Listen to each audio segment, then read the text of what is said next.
Assalamualaikum warahmatullahi wabarakatuh. Sebelumnya perkenalkan saya Angelika Dela Oktaviana dari kelompok Anaphalis javanica bersama dua rekan saya yang akan menerangkan pada bab pasar monopolistik dan oligopoli adalah Anastasia Arli Amelia dan Dwi Ari Setiawan. Konsep pembahasan pada pasar monopolistik kali ini mencakup 6 pokok pembahasan. Yang pertama, pengertian pasar monopolistik. Yang kedua, karakteristik pasar monopolistik. Yang ketiga, faktor terbentuknya pasar monopolistik. Yang keempat, kelebihan dan kekurangan pasar monopolistik. Dan yang kelima, keseimbangan dalam pasar monopolistik. Pasar monopolistik ialah suatu bentuk pasar di mana terdapat produsen yang menghasilkan barang serupa tetapi memiliki beberapa aspek perbedaan. Penjual di pasar monopolistik ini sangatlah banyak dan tidak terbatas. Tetapi setiap produk yang diperjualbelikan pada pasar monopolistik pasti memiliki karakteristik tersendiri antara produk satu dengan produk yang lainnya. Kita dapat menjumpai pasar monopolistik di beberapa tempat di samping ini. Ada di Indomart, Alfamart, Alfamidi, di mall, di Indogrosir atau di tempat-tempat yang lain. Barang yang diperjualkan dalam pasar monopolistik rata-rata ialah barang kebutuhan pokok sehari-hari. Contoh pasar monopolistik seperti sabun, pasta gigi, air kemasan, sampo, dan lain sebagainya. Kita ambil gambaran dari berbagai merek sabun yang ada di samping. Ada Lifebuoy, Shinsui, Zen, Dettol, Giv, Look, dan masih banyak merek sabun lainnya. Nah, beberapa produk di samping ini memiliki ciri khasnya sendiri-sendiri, entah itu dari segi aroma, segi ingredients, kemasan, ataupun ciri khas yang lain. Pokok pembahasan selanjutnya yaitu karakteristik pada pasar monopolistik. Yang pertama, pada pasar monopolistik memiliki jumlah produsen yang sangat banyak. Tetapi dengan banyaknya jumlah produsen, mereka memperjualbelikan produknya dengan karakteristik masing-masing ataupun ciri khasnya masing-masing. Yang kedua, adanya diferensiasi produk. Pasar persaingan monopolistik ini, barang yang diperjualbelikan bersifat heterogen. Produsen-produsen pada pasar monopolistik ini memperjualkan produk yang serupa tapi dengan beberapa aspek yang berbeda. Sebagai contoh, yaitu air kemasan. Berbagai merek air kemasan yang ada di pasar persaingan monopolistik seperti Le Mineral, Aqua, Cleo, Prima, dan masih banyak lagi. Itulah contohnya diferensiasi produk. Yang ketiga adalah perusahaan mempunyai sedikit kekuasaan untuk mempengaruhi harga pasar. Berbeda dengan pasar persaingan sempurna sebelumnya, di mana penjual tidak dapat mempengaruhi harga pasar, tetapi dalam pasar monopolistik ini penjual dapat memainkan harga pasar. Namun, pengaruhnya relatif kecil kalau dibandingkan dengan pasar persaingan oligopoli maupun monopoli. Kekuasaan mempengaruhi harga dari pasar monopolistik ini bersumber dari sifat barang yang dihasilkannya, yaitu berbeda corak atau indifferent produk. Yang kelima adalah inovasi yang terus dikembangkan. Karena adanya persaingan yang ketat pada pasar monopolistik dan banyaknya produsen di dalamnya, maka tiap produsen atau penjual dituntut untuk dapat terus memberikan inovasi terhadap produk yang mereka tawarkan. Hal tersebut juga menyebabkan teknologi dapat berkembang dengan cepat untuk mengimbangi inovasi yang diinginkan oleh produsen. Saat produsen melakukan inovasi, di situ akan mendapatkan keuntungan yang lebih banyak daripada produsen menjual produk yang lama. Karakteristik pada pasar monopolistik yang terakhir adalah persaingan dalam mempromosikan produk yang sangat aktif. Iklan sangat diperlukan dan sangat penting dalam pasar monopolistik. Faktor terbentuknya pasar monopolistik yang pertama adalah memiliki sumber daya. Sumber perusahaan bisa memonopoli pasar karena kepemilikan sumber daya yang unik dan juga istimewa yang tidak dimiliki oleh perusahaan lainnya. Untuk pemicu perekonomian monopoli yaitu adanya suatu perusahaan yang berkuasa pada pasar monopolistik. Yang kedua, perusahaan dapat menikmati skala ekonomi yang tinggi. Dan yang ketiga adalah pendapatan hak monopoli oleh pemerintah. Peraturan yang dibuat oleh pemerintah juga menciptakan kekuatan monopoli. Contohnya tentang peraturan hak cipta dan juga hak paten. Hak cipta dan hak paten adalah jaminan hukum yang bermanfaat untuk menghindari adanya penjimplakan produk atau merek. Sebuah usaha untuk mengembangkan jenis teknologi guna bisa menciptakan produk baru akan memberikan keuntungan untuk perusahaan itu sendiri, sehingga teknologi tersebut dilarang dan pihak pemerintah memberi sanksi atau hukuman pada perusahaan yang melakukan plagiat atau penjiplakan. Oke, next kita ke pembahasan kelebihan dan kekurangan pasar persaingan monopolistik. Kelebihan pasar persaingan monopolistik ada 4. Yang pertama, banyaknya perusahaan di dalam pasar akan memberikan keuntungan tersendiri untuk para konsumen dalam memilih barang atau produk yang terbaik baginya. Yang kedua, adanya kebebasan untuk keluar masuk untuk para produsen baru, sehingga hal itu akan mendorong para produsen untuk selalu melakukan inovasi dalam setiap produk yang mereka tawarkan. Lalu yang ketiga, terdapat diferensiasi produk yang bisa mendorong para konsumen untuk lebih teliti dalam memilih produk yang nantinya akan dibeli dan bisa membuat setiap konsumen bisa lebih selektif terhadap produk yang akan dipilih. Lalu yang terakhir, pasar tersebut relatif cukup mudah kita jumpai karena sebagian besar kebutuhan sehari-hari ada dalam pasar monopolistik. Adapun kekurangan dalam pasar monopolistik. Yang pertama, pasar monopolistik memiliki tingkat persaingan yang cukup tinggi dan cukup ketat, baik dalam segi harga, kualitas, maupun layanan. Sehingga para produsen yang tidak mempunyai modal dan pengalaman yang cukup akan lebih cepat keluar dari pasar itu. Yang kedua, dibutuhkan modal yang cukup besar untuk dapat masuk ke dalam pasar tersebut. Sebab para pemilik usaha yang ada dalam pasar monopolistik mempunyai skala ekonomi yang tinggi. Dan yang ketiga, pasar ini bisa mendorong berbagai perusahaan untuk selalu memberikan inovasi terbaru, sehingga hal itu akan meningkatkan biaya produksi yang nantinya berimbas kepada harga produk yang harus dibayarkan oleh para konsumen. Keseimbangan pada pasar monopolistik dalam jangka pendek.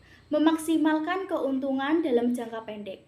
Permintaan yang dihadapi oleh semua produsen yang ada dalam pasar monopolistik ini rata-rata atau mayoritas berasal dari keseluruhan permintaan konsumen atau pasar.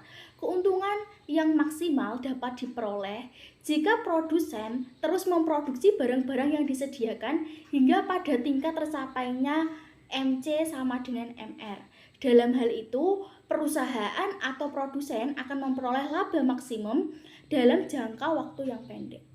Selanjutnya adalah keseimbangan pada pasar monopolistik dalam jangka panjang.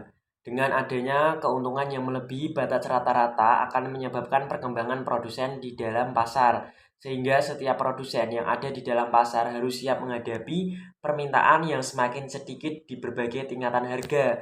Jadi keuntungan yang akan diperoleh juga semakin menurun ke tingkat normal.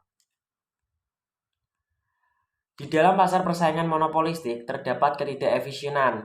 Pertama, yaitu karena harga jual yang lebih besar dibandingkan dengan biaya marginal. Kemudian yang kedua adalah kapasitas yang terlalu berlebih jika perusahaan mengalami kerugian minimum.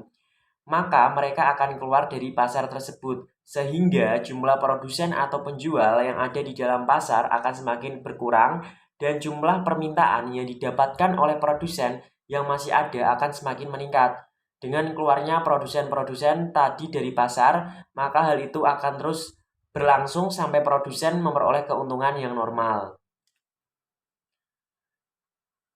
Nah, ini ada kurva dari keseimbangan jangka pendek dengan keseimbangan jangka panjang. Selanjutnya adalah penilaian pada pasar monopolistik. Di dalam bagian ini, analisis yang dibuat hanya meliputi penilaian ke atas akibat-akibat persaingan monopolistik kepada penggunaan sumber-sumber daya, dorongan untuk mengembangkan teknologi, dan melakukan inovasi dan corak distribusi pendapatan. Salah satu kegiatan yang penting yang dilakukan oleh perusahaan monopolistik adalah melakukan promosi penjualan secara online. Kebaikan dan keburukan dari kegiatan ini akan dinilai dalam bagian bagi berikut. Yang pertama adalah penggunaan sumber daya atau faktor produksi pasar persaingan sempurna lebih efisien dibanding pasar persaingan monopolistik karena kapasitas produksinya di bawah tingkat yang optimal. Nah, untuk menilai sampai di mana efisiensi pasar persaingan monopolistik di dalam mengalokasikan sumber-sumber daya akan dibuat suatu perbandingan dengan efisiensi perusahaan yang ada di dalam pasar persaingan sempurna. Perbandingan tersebut ditujukan dalam kurva yang saya jelaskan tadi. Walaupun perusahaan persaingan sempurna dan perusahaan monopolistik sama-sama mendapatkan keuntungan normal, tetapi dalam perusahaan monopolistik biaya produksi per unit lebih tinggi, harga barang lebih tinggi dan jumlah produksi lebih rendah, sehingga menyebabkan kapasitas pemroduksi yang digunakan adalah di bawah tingkat yang optimal. Yang kedua adalah diferensiasi produknya jauh lebih baik daripada pasar persaingan sempurna. Jadi barang yang diproduksikan secara efisien sehingga dapat dijual dengan harga murah maupun harga yang lebih mahal sedikit, tetapi masyarakat dapat menentukan harga barang yang akan dikonsumsinya dari pilihan jenis barang yang lebih banyak. Semua itu tergantung pada value judgment masyarakat tersebut. Sekiranya mereka lebih menyukai harga yang murah, maka kekurangan pilihan tidak dipandang sebagai sesuatu yang merugikan. Sebaliknya, apabila masyarakat menginginkan pilihan barang yang lebih banyak, sehingga dapat dibuat pilihan yang lebih tepat, harga yang lebih tinggi tidaklah terlalu merisaukan mereka. Yang ketiga adalah dorongan untuk melakukan inovasi teknologi pada pasar ini sangat terbatas karena dalam jangka panjang pasar hanya dapat memperoleh keuntungan normal. Jadi pada umumnya ahli ekonomi itu berpendapat bahwa untuk pasar tersebut memberikan dorongan yang sangat terbatas untuk melakukan perkembangan teknologi. Keuntungan yang lebih normal di dalam jangka pendek dapat mendorong pada kegiatan pengembangan teknologi, tetapi dorongan tersebut adalah sangat lemah karena perusahaan-perusahaan menyadari bahwa keuntungan yang diperoleh dari mengembangkan teknologi dan melakukan inovasi tidak dapat bertahan dalam waktu yang lama. Keuntungan melebihi normal yang diperoleh akan mendorong perusahaan-perusahaan lain untuk masuk ke industri tersebut, dan ini terus berlangsung sehingga keuntungan melebihi normal tidak ada lagi. Maka dalam waktu yang singkat keuntungan yang diperoleh dari perkembangan teknologi dan melakukan inovasi tidak dapat dinikmati. Dan yang terakhir adalah distribusi pendapatan. Produsen merata, tetapi setiap perusahaan juga mengeluarkan biaya yang cukup besar dalam promosi produk atau periklanan. Jadi persaingan monopolistik mengakibatkan corak distribusi pendapatan yang sama sifatnya seperti yang biasanya terdapat dalam pasar persaingan sempurna, yaitu distribusi pendapatan adalah seimbang karena tidak terdapat keuntungan yang berlebih-lebihan dalam jangka panjang. Maka pengusaha dan pemilik modal tidak memperoleh pendapatan yang berlebih. Berikut adalah daftar isi dari presentasi yang akan saya presentasikan. Yang pertama adalah pengertian pasar oligopoli. Yang kedua adalah karakteristik pasar oligopoli.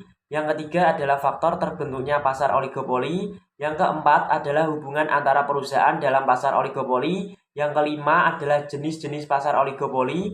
Yang keenam adalah kelebihan pasar oligopoli. Yang ketujuh adalah kekurangan pasar oligopoli. Yang kedelapan adalah hambatan dalam pasar oligopoli. Dan yang terakhir adalah kesimpulan. Nah, yang pertama adalah pengertian dari pasar oligopoli. Nah, apa sih yang kalian ketahui tentang pasar oligopoli? Jadi, struktur pasar industri oligopoli adalah pasar yang terdiri dari hanya sedikit perusahaan. Setiap perusahaan memiliki kekuatan besar untuk memengaruhi harga pasar. Produk dapat homogen atau terdiferensiasi. Perilaku setiap perusahaan akan memengaruhi perilaku perusahaan lainnya dalam industri. Dari definisi tersebut, kondisi pasar oligopoli mendekati pasar monopoli. Pasar oligopoli adalah suatu pasar di mana terdapat produsen yang menghasilkan barang-barang yang saling bersaingan. Ini merupakan sifat utama dari pasar oligopoli. Oligopoli yaitu keadaan di mana hanya ada beberapa, misal antara 2 sampai 10 perusahaan yang menguasai pasar baik secara independen maupun secara diam-diam atau bekerja sama. Yang kedua adalah karakteristik pasar oligopoli. Nah, yang pertama adalah pasar oligopoli hanya terdiri atas sekelompok kecil perusahaan. Jadi, dalam pasar oligopoli terdapat beberapa perusahaan raksasa yang menguasai penjualan, dan di samping itu pula terdapat beberapa perusahaan kecil. Para perusahaan raksasa tersebut saling memengaruhi satu sama lain. Sifat ini menyebabkan suatu perusahaan harus mengambil keputusan dengan hati-hati dalam mengubah harga, bentuk barang, corak produksi, dan sebagainya. Sifat saling memengaruhi atau yang disebut dengan mutual independence ini merupakan sifat khusus dari pasar oligopoli. Yang kedua adalah barang yang diproduksi adalah barang yang standar atau barang yang berbeda corak atau bersifat homogen dan juga bisa berbeda, namun memenuhi standar tertentu. Jadi barang yang diproduksi pada pasar ini ada kalanya merupakan barang yang standar, misalnya pada industri penghasil barang mentah, baja dan aluminium, dan industri bahan baku, semen dan bahan bangunan. Selain itu, pada pasar oligopoli juga memproduksi barang yang berbeda corak. Barang yang diproduksi adalah barang seperti industri mobil, industri rokok, industri pesawat, dan yang lain-lain. Yang ketiga adalah hanya ada perusahaan yang menguasai pasar. Jadi pada umumnya adalah penjual-penjual perusahaan besar yang memiliki modal besar saja karena ada ketergantungan dalam perusahaan tersebut untuk saling menunjang. Contohnya nih ada Bakery Group, Bakery Group kan memiliki pertambangan, properti dan perusahaan telepon seluler Asia. Yang keempat adalah advertensi periklanan sangat penting dan intensif. Jadi untuk menciptakan brand image, menarik market share dan mencegah pesaing baru, dalam pasar ini peran iklan sangat membantu perusahaan dagang karena iklan dapat dengan mudah diterima oleh masyarakat atau calon pembeli. Oleh karena itu, iklan terbukti ampuh dan menarik perhatian calon pembeli yang ingin memilih barang-barang. Dengan kemudahan perusahaan membuat iklan tentang produknya dengan keunggulan-keunggulan produknya dibanding produk perusahaan lain atau perusahaan pesaing. Yang kelima adalah sulit dimasuki perusahaan baru. Jadi emang karakteristik dari pasar oligopoli ini sulit dimasuki oleh perusahaan baru. Yang terakhir adalah harga jual tidak mudah berubah. Dalam pasar oligopoli ini harga yang dikeluar tidak cepat naik atau turun. Bisa dikatakan harga selalu stabil dan tidak mudah berubah. Mungkin saja karena penjualan yang stabil terhadap suatu produk yang diluncurkan oleh suatu perusahaan sudah cukup menghasilkan keuntungan. Namun, apabila tiba-tiba harga naik, otomatis pembeli akan berpikir kembali untuk membeli produk ini dan bisa jadi pembeli beralih pada produk perusahaan lainnya yang menjual varian yang sama, namun harga lebih murah dengan kualitas yang hampir sama. Selanjutnya adalah faktor terbentuknya pasar oligopoli. Nah, ada dua faktor penting yang menyebabkan terbentuknya pasar oligopoli, yaitu yang pertama adalah efisiensi skala besar. Dalam dunia nyata, perusahaan-perusahaan yang bergerak dalam industri mobil, semen, kertas, pupuk, dan peralatan mesin umumnya berstruktur oligopoli.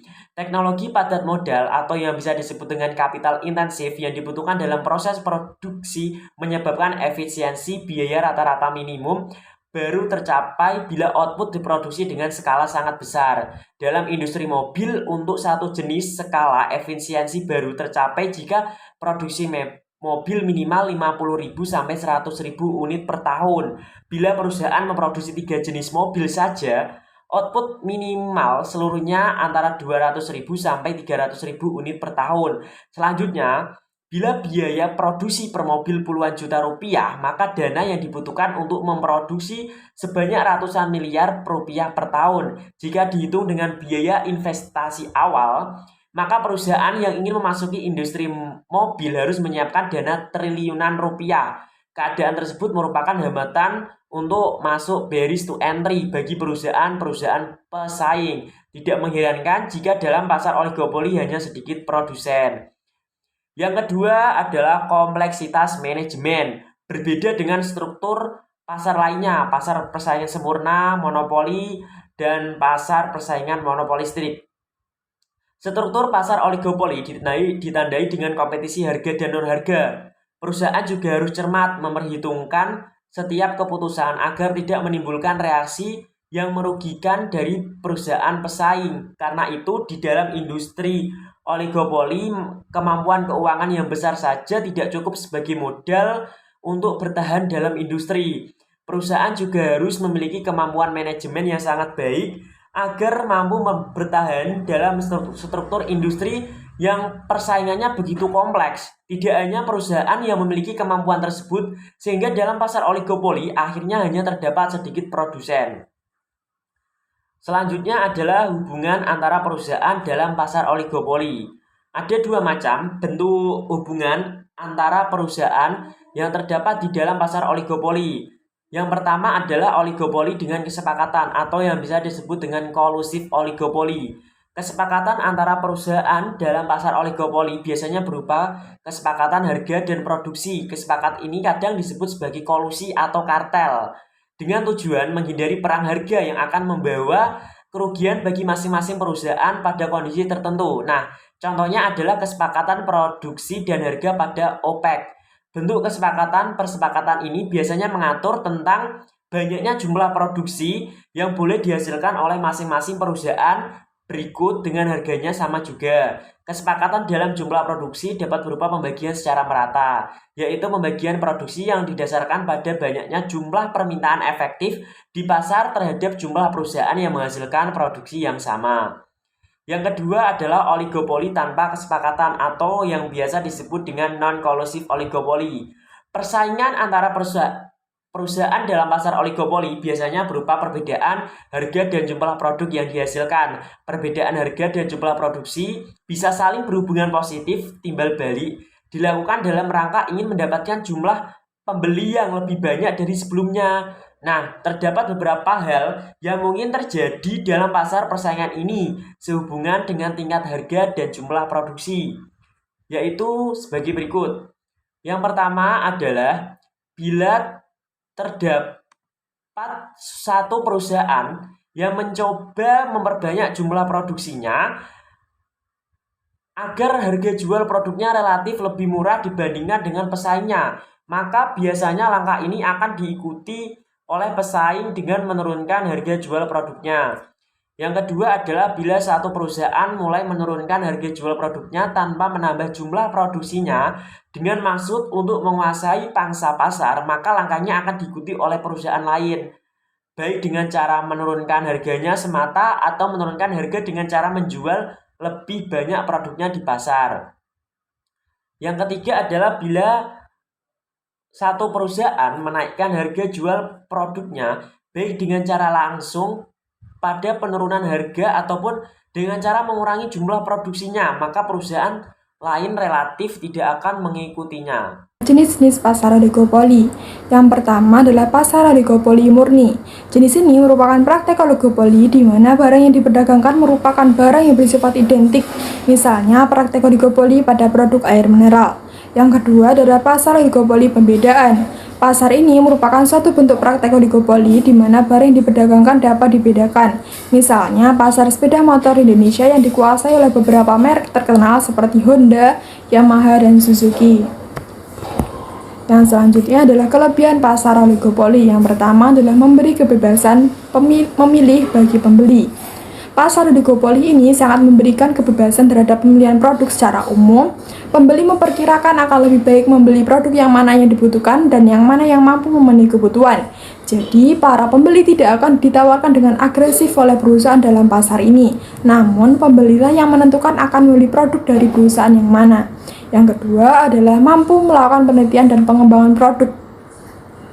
Dalam pasar oligopoli ini, tentu penelitian-penelitian akan banyak terjadi. Contohnya, penelitian tentang minat pembeli yang banyak membeli dari perusahaan lain dibanding dengan perusahaan kita. Ini merupakan penelitian untuk pengembangan produk yang perusahaan ini miliki agar dapat menarik pembeli dari perusahaan pesaing berkat keunggulan kualitas yang dimiliki. Yang ketiga adalah lebih memperhatikan kepuasan konsumen karena ada persaingan penjual. Di dalam pasar oligopoli ini, kepuasan konsumen atau pembeli sangat berpengaruh karena bisa saja dengan ketidakpuasannya, seorang pembeli dapat membuat pembeli lain ikut tidak puas dan beralih dengan produk lain dari perusahaan yang lain pula. Oleh sebab itu, banyak perusahaan bersikap baik dalam halnya pelayanan dan memperhatikan kepuasan pembeli agar pembeli bersikap loyal dan dapat membeli produk perusahaan ini dengan jenjang waktu yang lama. Yang selanjutnya adalah yang keempat, adanya penerapan teknologi baru. Di dalam pasar oligopoli ini, penerapan teknologi terbaru sangatlah bermanfaat. Jika teknologi yang semakin berkembang tidak diikuti oleh perusahaan, bisa jadi pembeli akan membeli produk dari perusahaan lain yang memiliki penerapan teknologi terbaru. Oleh karena itu, penerapan teknologi terbaru dapat memudahkan perusahaan untuk mengembangkan produknya agar lebih diminati lagi. Yang selanjutnya adalah yang kelima, kegiatan produksi pada pasar ini menjadi lebih aktif karena untuk memuaskan permintaan konsumen. Yang terakhir adalah perusahaan sering melakukan inovasi baru dalam pengembangan produknya dikarenakan terjadinya persaingan. Nah, selanjutnya adalah kekurangan pasar oligopoli. Yang pertama adalah menciptakan ketimpangan distribusi pendapatan. Dalam pasar oligopoli ini seringkali terjadi ketimpangan distribusi pendapatan di mana perusahaan yang besar yang sudah lama berdiri dan banyak sekali peminatnya lebih banyak mendistribusikan produk dagangannya yang mengakibatkan hasil pendapatan yang banyak pula. Sedangkan perusahaan yang kurang diminati pembeli otomatis akan mendistribusikan barang dagangannya dalam jumlah yang sedikit dan memperoleh pendapatan yang kecil.